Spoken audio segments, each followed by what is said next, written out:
Welcome to Daily Wisdom, Walking the Path with the Buddha, a podcast shared by David Roylance. This podcast is dedicated to guiding you to completely eliminate the discontent mind and the suffering it causes by attaining enlightenment. Learn and practice the teachings of Gotama Buddha that will guide you to fully attain a peaceful, calm, serene, and content mind with joy. To support this podcast, visit patreon.com/support Buddha or visit buddhadailywisdom.com, where you will discover a full range of courses, retreats, and online learning resources to assist you on the path to enlightenment. Now, here's our teacher to share more.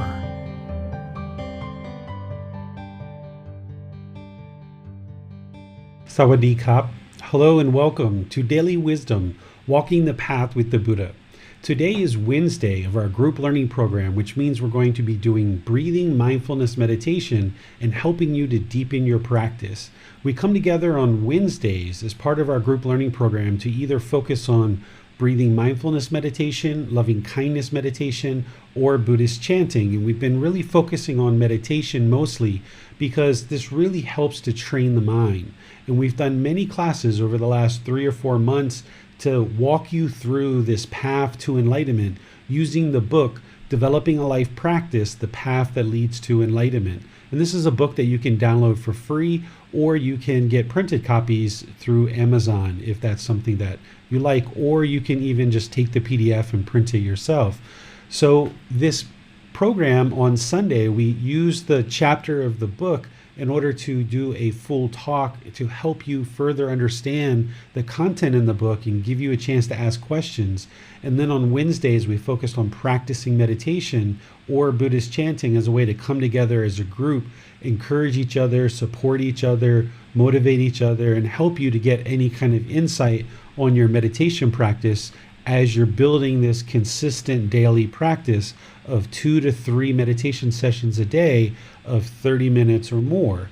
And you are just kind of slowly, consistently building that to help you along in building up your practice to better train the mind. Well, it just so happens that our class today is falling on a very significant holiday on the Buddhist calendar. Gotama Buddha was born. It's celebrated that he attained enlightenment and his death all on the exact same day in terms of being spread out over the first 35 years where he was born, and then he actually attained enlightenment at the age of 35, and then at the age of 80 he died, but all on the same day. During Gotama Buddha's lifetime, they used to use the lunar cycles as a way of telling time. So when he would give his talks, he would schedule those based on the lunar schedule, because all the farmers and all the rural people and people in his kingdom were understanding of the lunar cycles and were able to know that based on the cycle of the moon, he was giving a particular talk. And it tended to be about every 7 to 8 days that he was giving a formal talk where lots of people would come to learn with him. But then other times he would go around to village based on invitations of people inviting him to their village, or going to people's houses if they invited him to their house. And this lunar schedule is how we mark this holiday of when the Buddha was born, attained enlightenment, and actually died. It's the full moon on the 6th lunar month. So that happens to fall on May 26th this year. But sometimes it's the end of May, sometimes it's the beginning of June. It all depends on the lunar schedule. So you'll see it fluctuate as it's impermanent, right? As we should understand. So the Buddha's enlightenment, while he never necessarily said, I attain enlightenment on this day, he talks about it as a gradual progression to enlightenment. We use this day as the day of kind of acknowledging his enlightenment. And perhaps that's the day that people during his lifetime kind of acknowledge that he attained enlightenment on that day.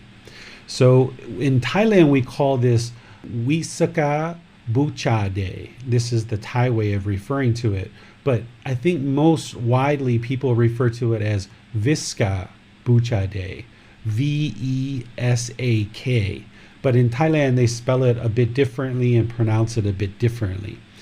So this is kind of like Christmas, Easter, and if Jesus had a point in time where it was determined that, okay, he's the Messiah, he's the Son of Man, if there was one date, I don't know that we have that, but this is kind of like that all rolled into one, where it's the birth of the Buddha, when he actually attained enlightenment, and his actual death.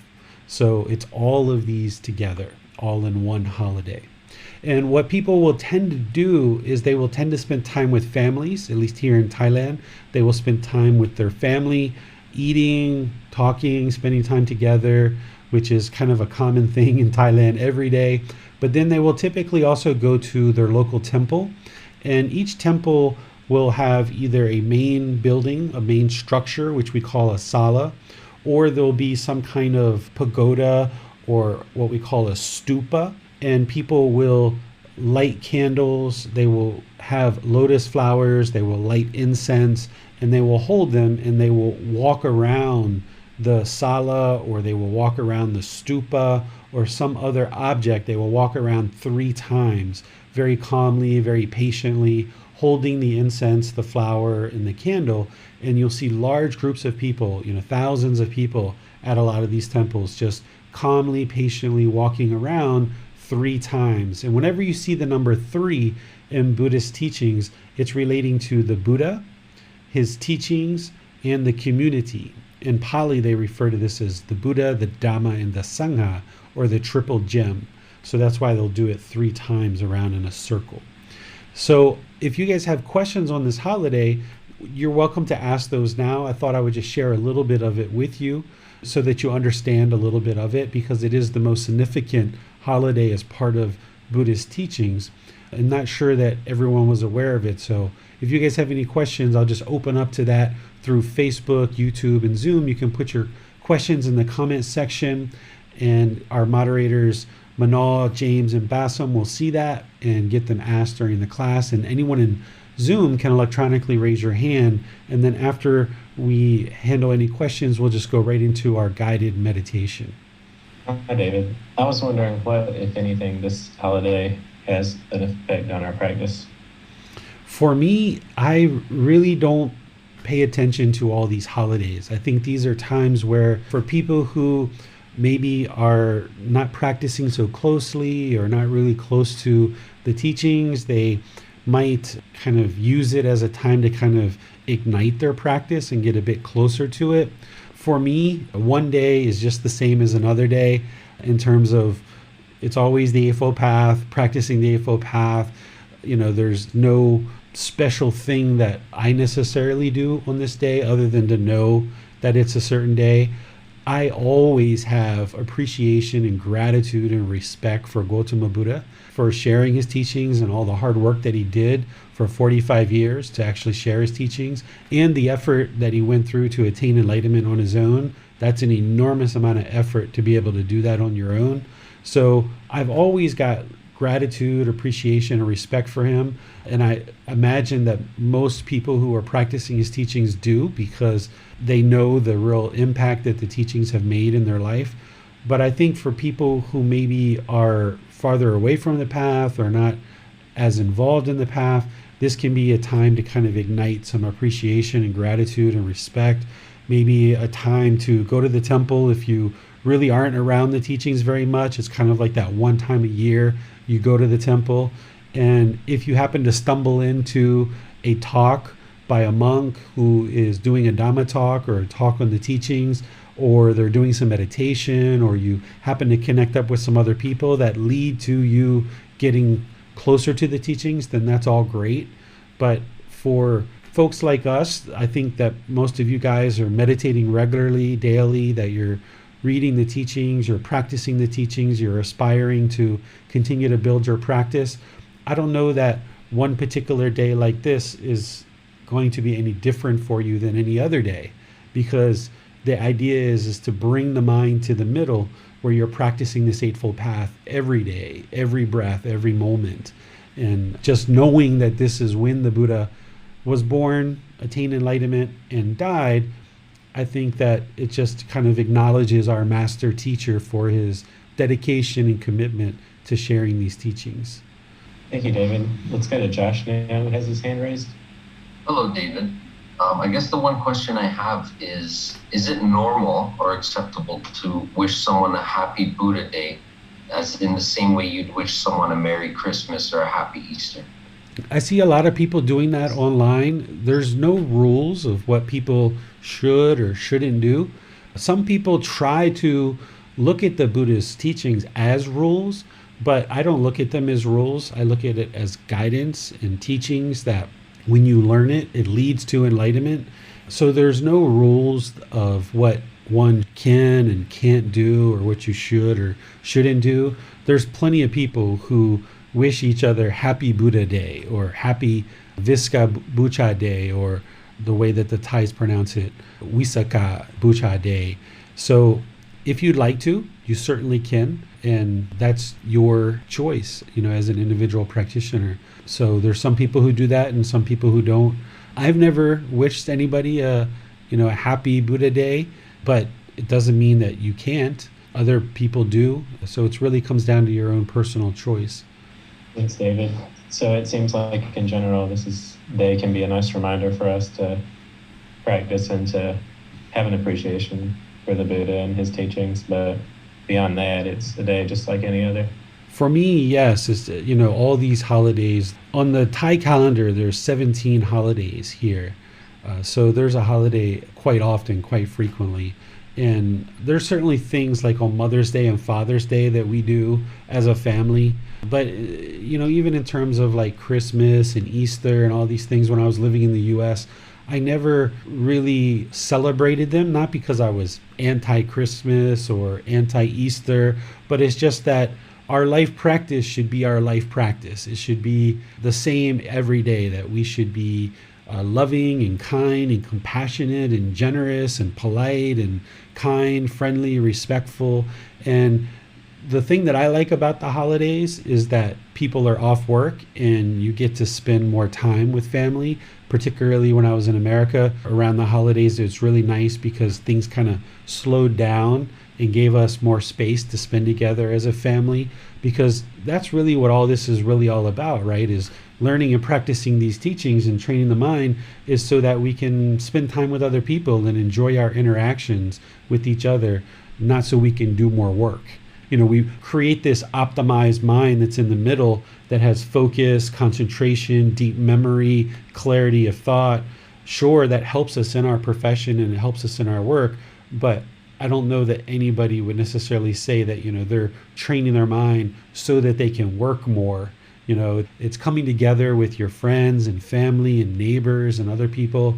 That's the real enjoyment of life, of interacting with other people in the world. And training the mind to do that is what this path is all about. And then the holidays that we experience is a time to spend time with family, which here in Thailand, they pretty much do all the time anyway. I would say 80% of your time, you're spending time with your family and friends. And there's just a little bit of work that people do in order to sustain their life and make sure they have money to pay for the things that they need. It's very common here in Thailand that if a certain restaurant sells out of their food by 10, 11, or 12 o'clock, they just close. Rather than run out and try to buy more food and make more money, they're just like, oh, okay, well, we made enough money today. Let's go home and spend time with our family. And that's what they end up doing. So I think there's a lot of that we can learn from that in Western culture, because we tend to be work, more money, more money, more money, more money. Where here in Thailand, they understand that that's not going to lead to ultimate peacefulness, is the wealth generation. That's not what leads to a wholesome life. So they use their time wisely to spend with family and cultivating relationships with friends and other people around them. Yes, and speaking of Western culture, I think there's also a tendency sometimes in the West that when we do speak of religion, we speak of it on holidays or perhaps on Sunday, but it's not something that extends into our lives, and that seems to be what this Buddhist path is all about. It's an everyday practice that isn't confined to a specific day or a specific holiday.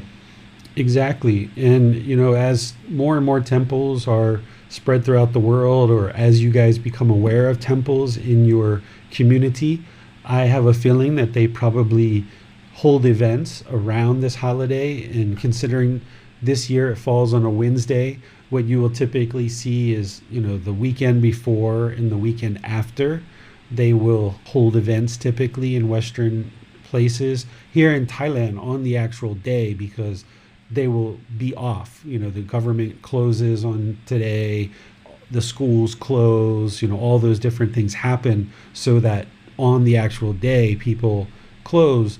But in Western countries that are more based on a Christian calendar, they're not going to be closed on a day like today on a Wednesday. So as you reach out to the various venues in your community, the weekend before, the weekend after will typically have some kind of events.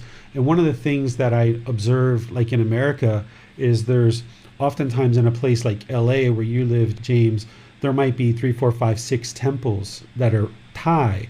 And what they'll do is they'll kind of rotate.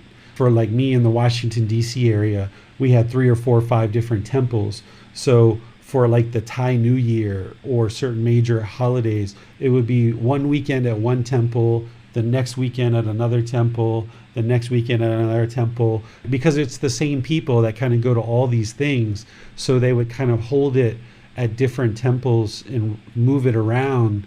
So you might see that if you're in Canada or America or the UK or other places, that you might see them kind of coordinate amongst them so that the various community members can participate at one temple and have a really nice event, participate at another temple, have a really nice event the next weekend, and kind of share resources and help each other to host a really nice event.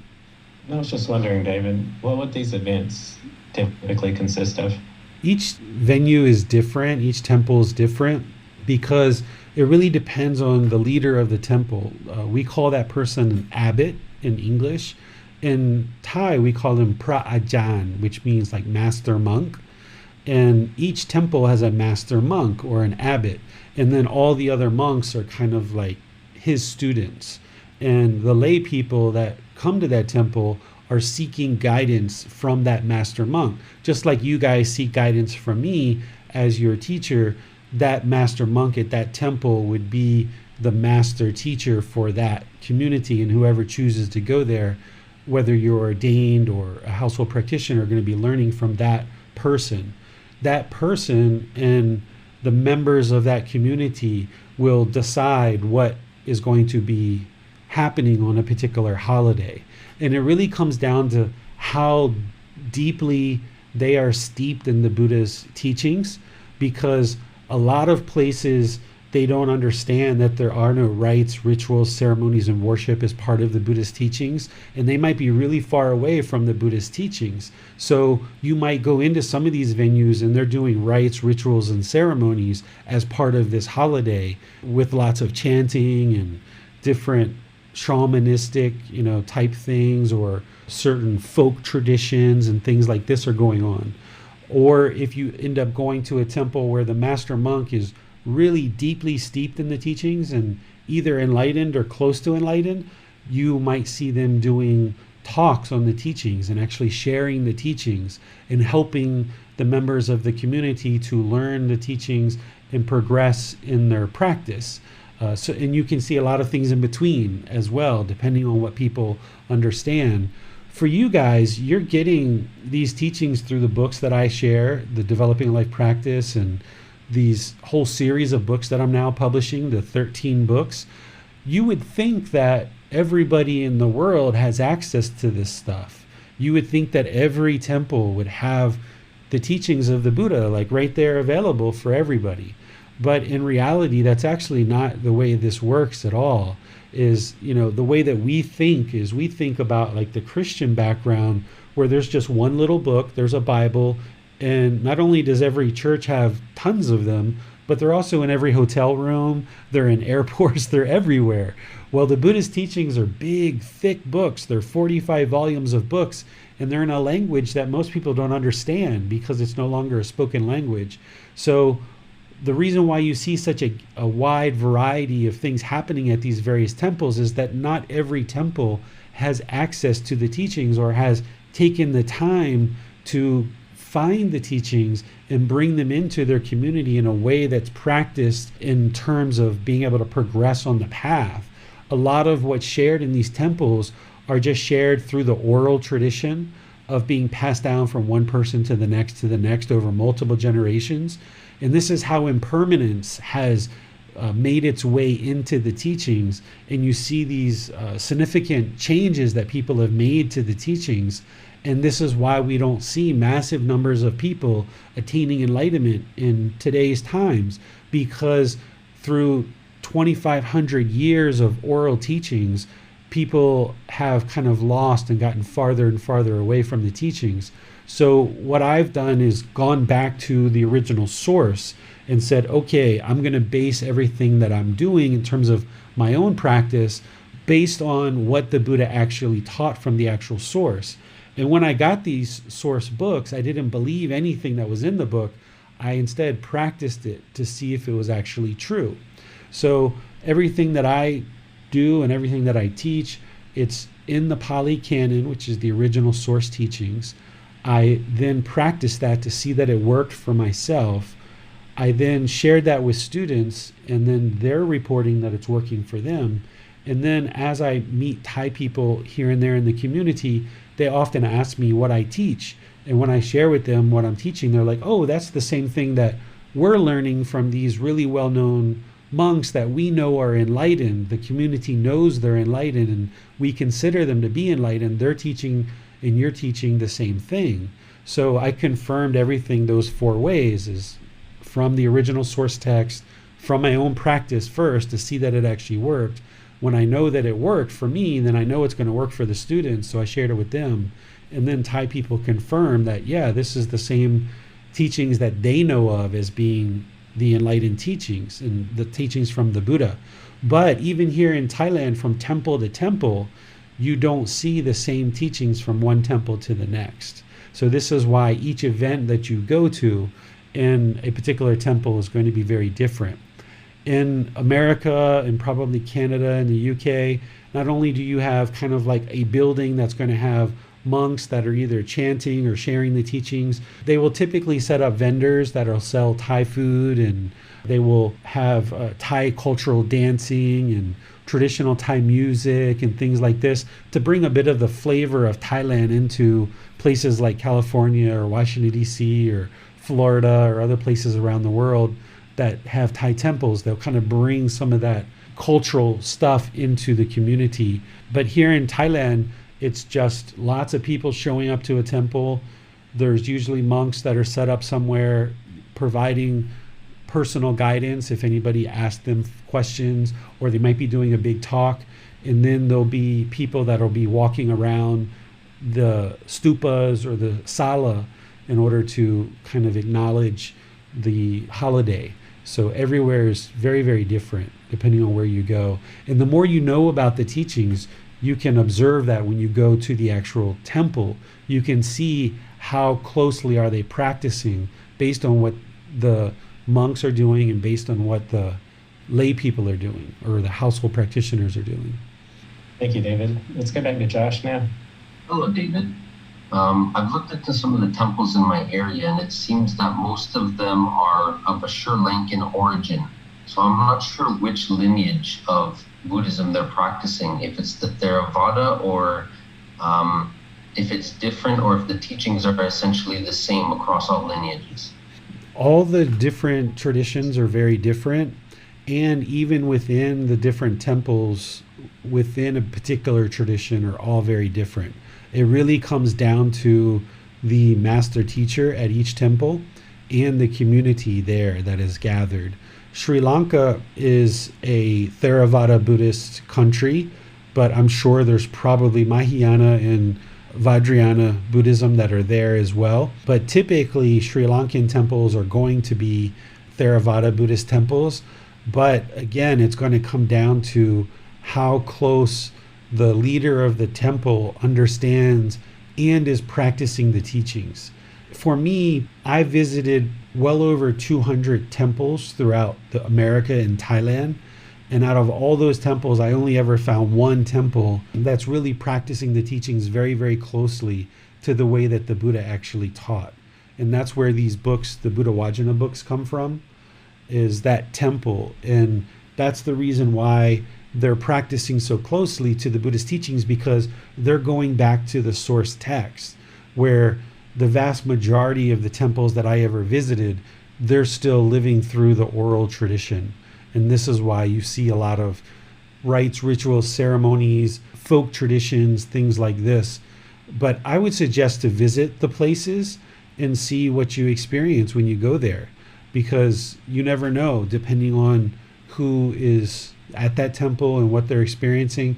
And also, because a lot of these temples, they don't have ready access to materials, you can actually contribute to a community. You can actually come into a community, visit a few times, observe what they're doing, realize that they don't have access to text and books and teachings that are close to the Buddhas. And since you do have that, you can contribute that to the community. You can actually bring these books that I am producing and share them with the master monk and the other monks that are there as well. And they would probably really welcome having these kind of materials, because there's no centralized organization that's collecting the teachings and distributing them out to all these places. Everybody's kind of on their own to figure it out and do it on their own. And whatever master monk is at those temples in Canada, they're going to have some master above them, probably back in Sri Lanka, that they connect back to.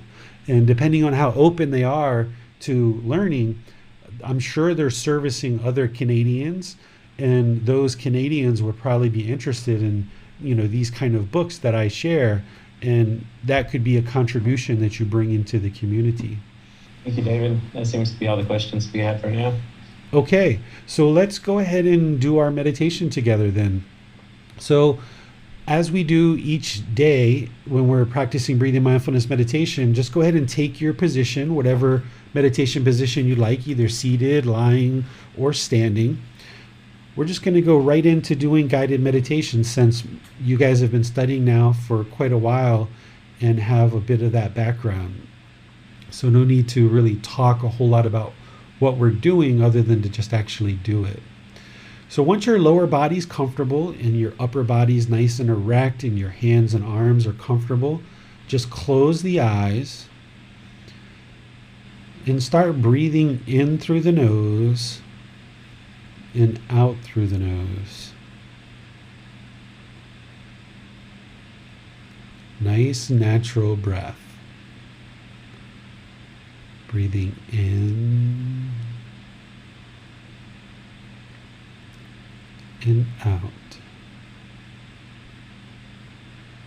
Remember, your breath doesn't need to be synced up to the guidance that I'm providing. This is your independent practice. I'm just here to provide guidance and assistance as you seek guidance.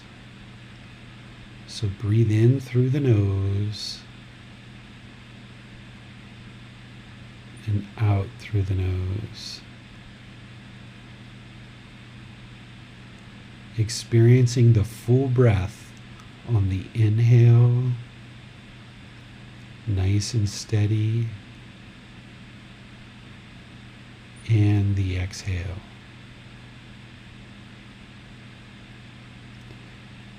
As you're working on establishing the breath, I'm going to start with some chanting just to ease us into meditation, and then come back with some more guidance.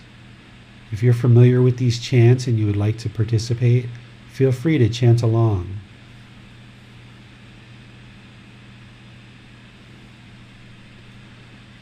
Arahang Samma Sambuddho Bhagava Bhutang Bhagavanang Abhivateyami Savakato Bhagavata Dhammo Dhammang Namasami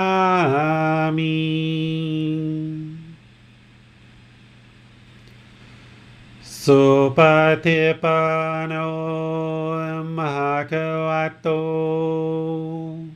สาวกสังโฆสังฆังนามามิ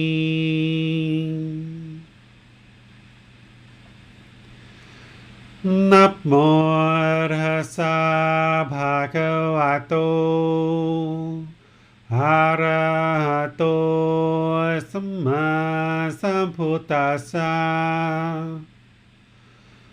นะโมตัสสะภะคะวะโตอะระหะโตสัมมาสัมพุทธัสสะนะโมตัสสะภะคะวะโตอะระหะโตสัมมาสัมพุทธัสสะอิติปิโสมหะคะวะอะระหังสัมมาสัมพุทโธวิจาจารณังสัมมุโนสกขาโตโรกาวิตุอนุเตโรภูริสาดามาสติสตาตาวามนุสนังพุทโธภควาติ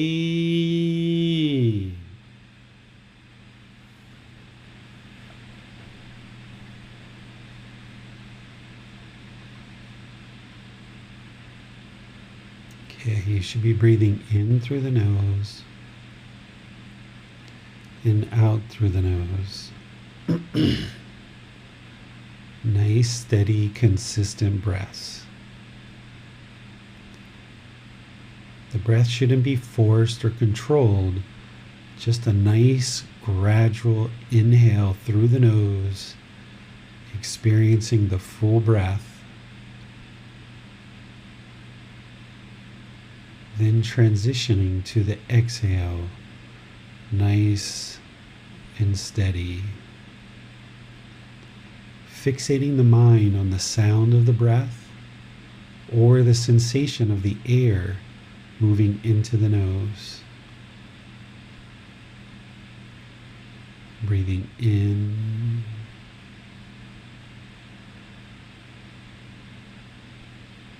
and out.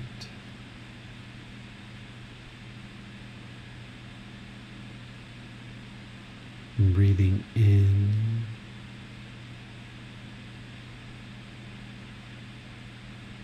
and out. With a nice gradual breath that is coming in through the nose, slowly experiencing the full breath. Fixating the mind on the breath will slow the mind down. So breathing in nice and slow and steady. Nice inhale.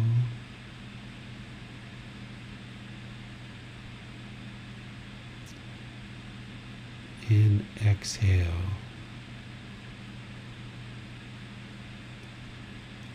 As the mind wanders, cut that off, let it go. If the mind goes to the past or the future, or if there's thoughts, ideas, or perceptions, just let it go and come back to the breath. You haven't done anything wrong. You're not bad at meditation. It's just that the mind is wandering. That's what it does. But you're training it to focus on the breath, the present moment. So wherever you notice it's not on the breath, cut that off, let it go, and come back to the breath. Breathing in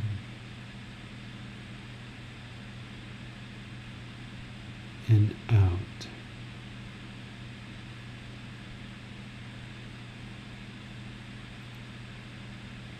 Breathing in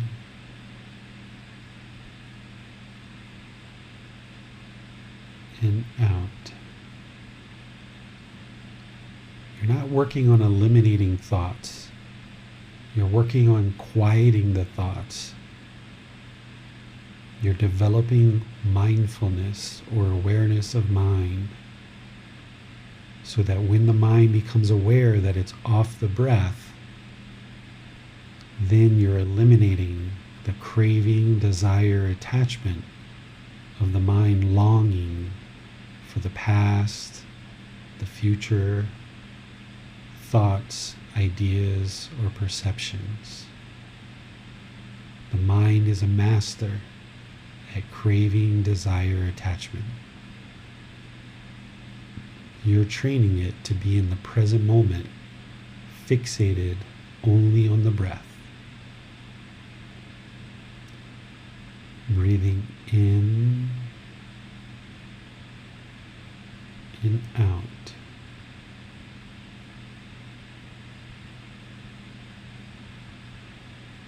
Breathing in and out. I'm going to let you do this work of training the mind. I'm going to be quiet. Give you a chance to go internal to the mind and train it to stay focused on the breath. And whenever it's not there and you're aware of it, cut it off and let it go. You have nowhere to go. There's nothing to do. No one needs you right now. Just focus on the breath. Breathing in and out.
อะระหังสัมมาสัมพุทโธภะคะวา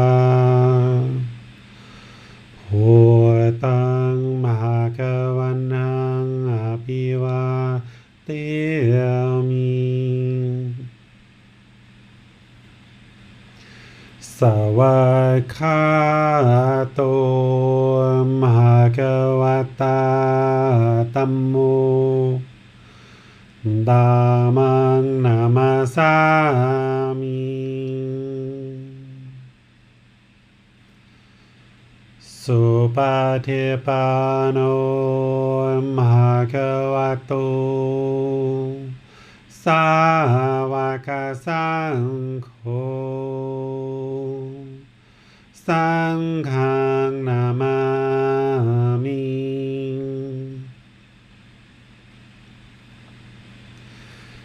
นะโมตัสสะภะคะวะโตอะระหะโตสัมมาสัมพุทธัสสะนะโมตัสสะภะคะวะโตอะระหะโตสัมมาสัมพุทธัสสะนะโมตัสสะภะคะวะโตอะระหะโตสัมมาสัมพุทธัสสะอิติปิโสภะคะวะอะระหังสัมมาสัมพุทโธวิจาจารณังสัมโหโน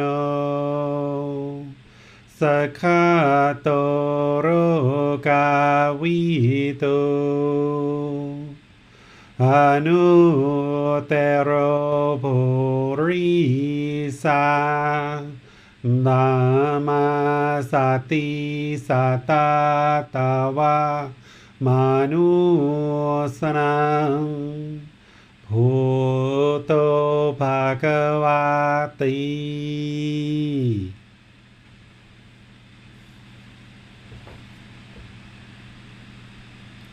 All right, if you guys would like to make your way out of meditation.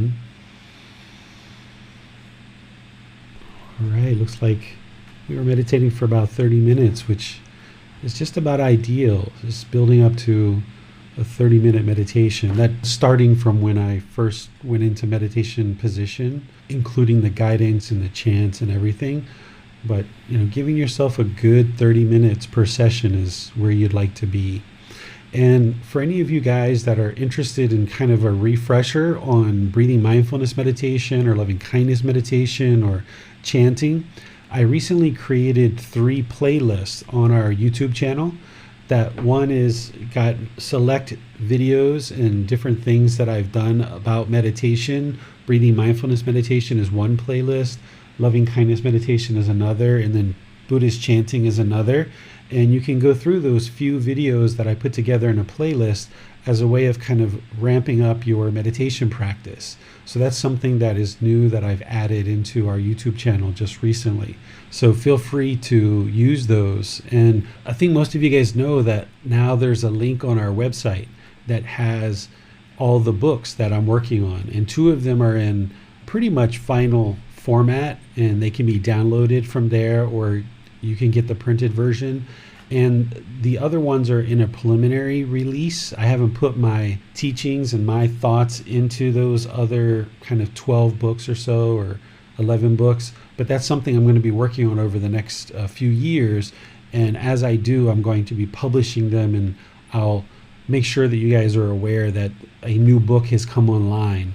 Right now, volume 1 and 2 are available, and volume 3 is what I'm working on. So those will be coming out as we go. Kind of one book every 3 months or so is kind of the target that I have. So let me see if you guys have any questions about your meditation practice or the path to enlightenment or anything that you guys would like to discuss related to the Buddhist teachings. You mentioned, David, that 30 minutes was a nice time to aim for in meditation, and I was wondering what it is about that time frame that allows it to be ideal, essentially. Yeah, the thing that I've noticed is my own practice that 30 minutes is what really works well.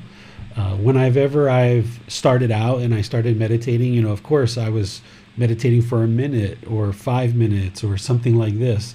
And that was what I needed at that point. That's where I was in terms of where my practice was. So a minute or 5 minutes, that's where you are. But then as you build, what you're going to notice is that you need more and more time to really get some beneficial results in order to train the mind. And what I noticed is the closer I get to 30 minutes and beyond, the impact and the results of the meditation session are enhanced. And I was also shared with me by Master V, who is an individual who is a friend of mine here in Chiang Mai. He has a master's degree in Buddhist studies, and him and I teach at the temple together quite a bit. And he said that he saw some scientific research where they were looking at CAT scans and MRIs, and they recommended that they noticed a difference from 25 minutes and beyond, that the mind or the brain has a different effect.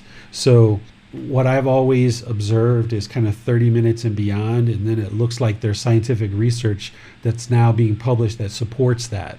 So that's what I recommend for people. But of course, you have to build up to that. And if you're at 5 minutes now, great. You're doing 5 minutes a session or 10 minutes a session or whatever it is. And there's certainly times where, I'll sit down to meditate, and as I start meditating, I'll be a few minutes into it and my son will walk in the room, and maybe his mom left and didn't realize that I wasn't planning to take my son to school, and I didn't realize she wasn't taking him to school, and he'll walk in and say, "Dad, I need you to take me to school." I was like, "Oh, okay." But I still feel like I got something in those 3 to 5 minutes. But, when I come home or wherever I go, I'm going to come back to meditation because I didn't get the full 30 minutes, and I'm going to go back and start a session again. But even, where I've sat in busy waiting rooms before and just closed my eyes for 2, 3, 4, 5 minutes, there's some benefit there because it's accumulating the benefits of meditation. And I talk about meditation like a bucket of water, and you're scooping water. And if the mind is thirsty and it really needs some water, if you can scoop for 3 minutes, okay, great. You're going to be feeding the mind. But if you can get to 15, 20, 30, 40 minutes, okay, you're going to get a lot more water, a lot more benefits. And you're accumulating those benefits over multiple meditation sessions. It's not just that, if you meditated 10 minutes in one session, then it's not like there is no benefit there. You are experiencing benefit, and that benefit is accumulating. But you'll just find that there's more benefits the closer you get to 30 minutes and beyond. That's related to another question that was on my mind, and I believe you've mostly answered it, but I was just wondering if we're in a situation where we have a very brief period of time, such as less than a minute when we're waiting on an elevator, for instance, is it worthwhile then to go into breathing mindfulness meditation, would you say? I always suggest having a dedicated practice of 2 to 3 times a day where you're really putting time in your life and in your life practice to really dedicate to this active, purposeful, dedicated training session of the mind. So if you've got those in place and you just happen to be in an elevator and you're looking to focus the mind and concentrate the mind, and you close the eyes for 15, 30 seconds just to kind of focus on a few breaths, there's no harm in that.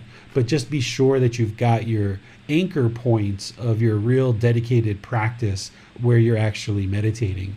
And that can be really helpful for you, that if you're meditating consistently 2 or 3 times a day in a real dedicated practice, and then you're moving around your day, you're going in and out of elevators, or you're in an airport, you're traveling here and there, and you can just sit for 2 or 3 minutes or a few seconds, like you said, and focus on the breath, those benefits that you're accumulating in your normal standard practice are going to come into that 30 seconds or that 2 minutes that you're experiencing, focusing on the breath and kind of clearing the mind and really bringing some concentration and singleness of mind to your day.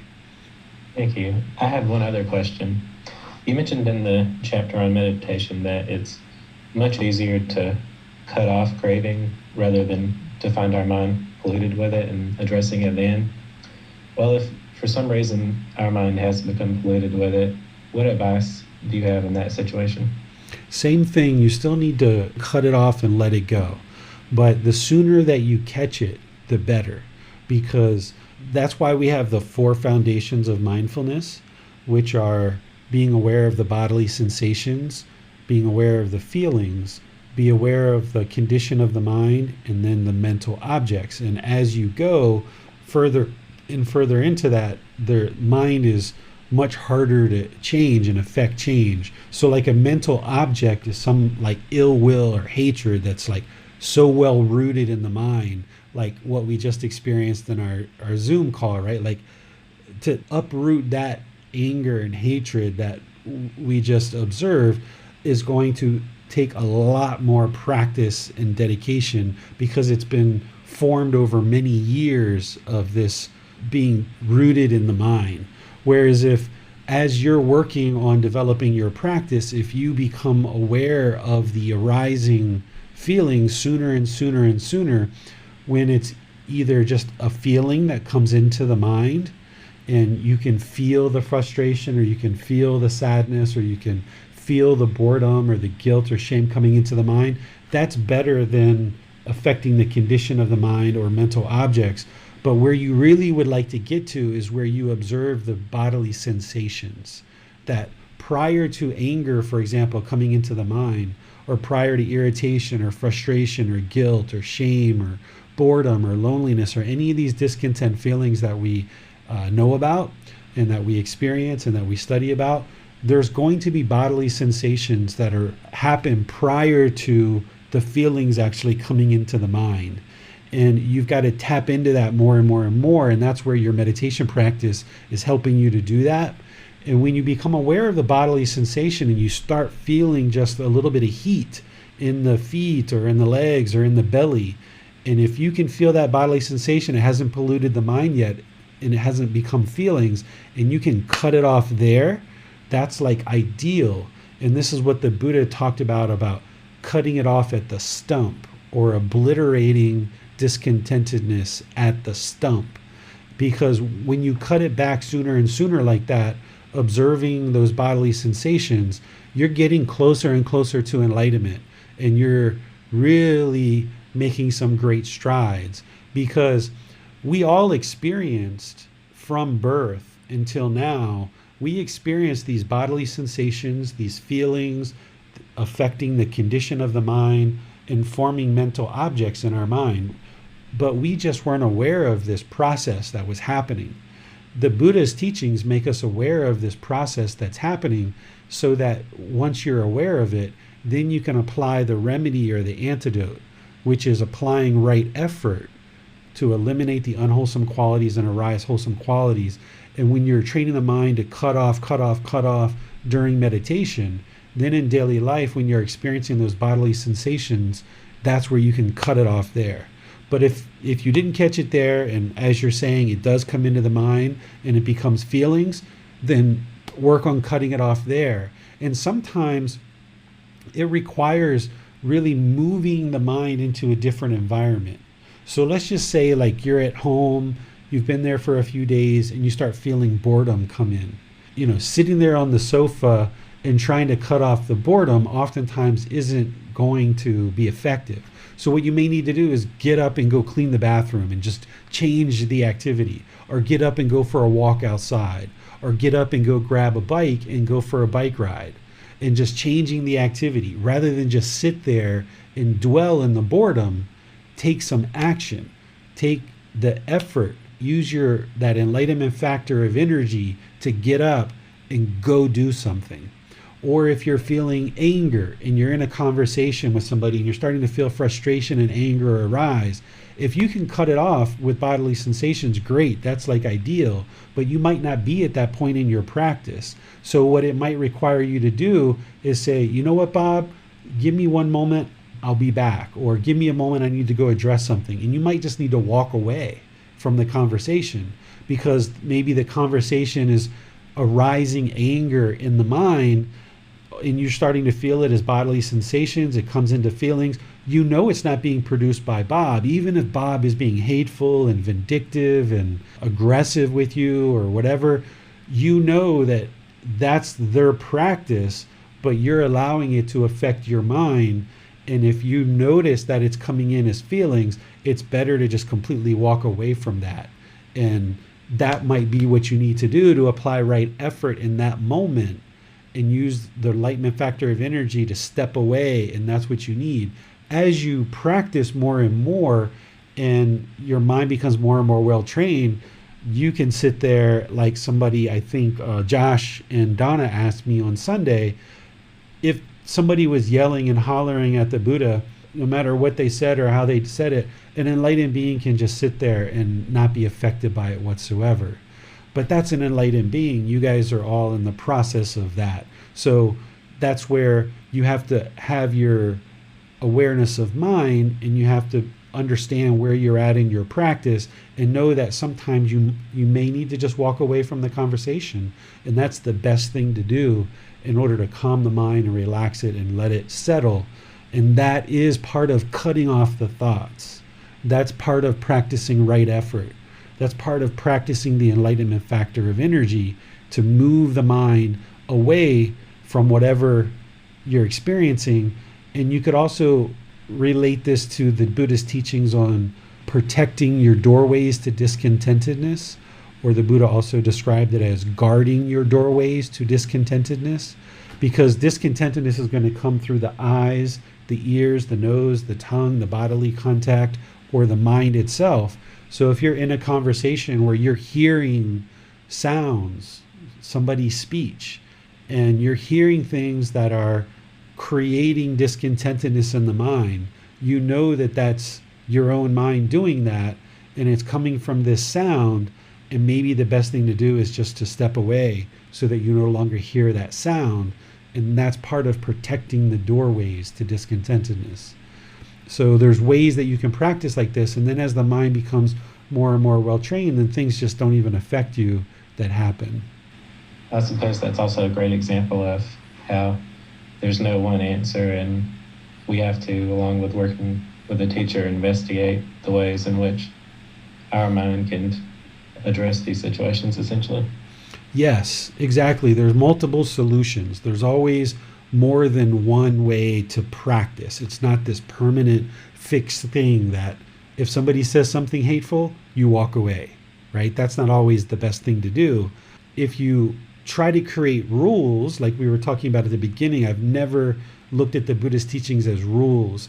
But if you tried to do that and you were just following a bunch of rules that if this happens, I'll do this, and if that happens, I'll do this, that's permanence. That's the mind wanting that permanence. So you've kind of got to have various tools that you employ at different times depending on what it is that happens. So knowing that, yeah, you can walk away from a conversation and that's okay. That's a skillful way to not allow any anger that's arising in your mind to come into your speech and actions and cause problems through you speaking or having certain actions with that individual or multiple individuals that is going to cause problems for you later on. So in some cases, it's better to just walk away. In other cases, maybe your mind's a little bit more trained, you're more calm, you're trying to work on maintaining contentedness, you're working on cutting off the bodily sensations that you're feeling, and maybe you choose to stay right there in the conversation and just remain quiet in the conversation. In other cases, you might be further along in your practice and you've cut off the discontentedness of any arising frustration, and now you're going to try to have speech with loving kindness, even though this person has just been utterly hateful to you and utterly disrespectful. And you've caught it at the bodily sensations, you've cut it off, your mind's quite clear and calm, and now it's like, let me try to have loving kindness for this person who just did a very hateful, vindictive, disrespectful thing. Or in other cases, it might have been so hateful and so disrespectful, it doesn't even make sense to talk. All it makes sense to do is just move away from the situation. So that's where each individual situation is very different. And the more you create calmness in the mind, the more you have equanimity, the more that you have concentration, the more that you have this mindfulness and awareness of mind, you can access wisdom and make a decision in the moment that doesn't cause any harm to other beings. So therefore, it's not going to cause harm to you. So stepping away from a conversation typically is not going to cause any harm, but there's also other solutions as well. And you kind of have your bag of solutions that you might employ at any one given time. But the wrong thing to do in any given situation would be to speak with wrong speech, or have wrong action, or somehow be hateful or vindictive, or try to harm people just because they're being harmful. That would be the wrong decision. So there's lots of helpful and beneficial and wholesome decisions, but there's certain things that you would do that definitely are unwholesome, and that you wouldn't do that in order to ensure that you're not causing harm in the world. Thank you, David. That seems to be all the questions that we have for today. Okay. Well, thank you guys for joining. Really appreciate that you've decided to join for meditation, and pleased to be able to share this holiday with you guys and a little bit of meditation. On Sunday, we're going to be in chapter 13 of the book, which, if you've got the new book, that is the chapter on analysis of the mind and cultivating non-craving. So that's where we're going to talk about how to be aware of discontentedness as it's arising, and to investigate the mind and uncover what your cravings are. Because so far what we've talked about is this general training of breathing mindfulness meditation and practicing generosity to kind of generally work towards eliminating craving, desire, attachment, the cause of discontentedness. But now what we're going to talk about on Sunday is like going in with a scalpel, and like kind of going in with a microscope or a magnifying glass, putting the mind under a magnifying glass and really observing what are the craving, desire, attachments that are in the mind in any one given situation where discontentedness arises, and then kind of going in with a scalpel and kind of cutting that out and getting rid of it and eliminating it from the mind. So that's what the new chapter 13 is about. And the title of that is Cultivating Non-Clinging, an Analysis of the Mind, Identifying Attachments. So that in the old book was chapter 12, Identifying Attachments, Cultivating Non-Clinging, an Analysis of Mind. But in the new book, it's chapter 13, and I've added a whole lot more content to the new book to help you understand this more closely. So I'll see you guys either this Sunday for that, or next Wednesday, we're going to be doing loving kindness meditation as a group. So have a lovely rest of your day, and I'll see you next time. Sawadee khap. Thank you for listening to this podcast. To provide support for this podcast, visit patreon.com/support Buddha. To access more teachings, visit buddhadailywisdom.com. There, you will discover a full range of courses, retreats, and online resources to assist you on the path to enlightenment.